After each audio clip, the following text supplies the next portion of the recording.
Today I'm making chocolate strawberry cereal treats. First, in a large pot, I have 4 tablespoons of butter. Next, I'm going to add a whole bag of marshmallows and cook this on medium heat until everything is melted. Now that everything is melted, I'm going to add 3 tablespoons of crushed freeze-dried strawberries.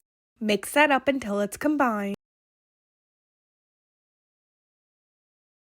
Next, I'm going to add 6 cups of Cocoa Krispies cereal and mix that up until the Cocoa Krispies are coated in the marshmallow mixture.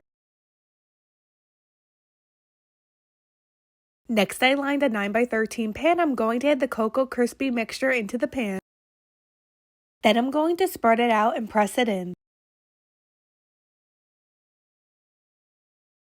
Lastly, I melted some semi-sweet chocolate. I'm going to drizzle that on top and then let these set up for 30 minutes before slicing into them. Here's an up-close look at the chocolate strawberry cereal treats.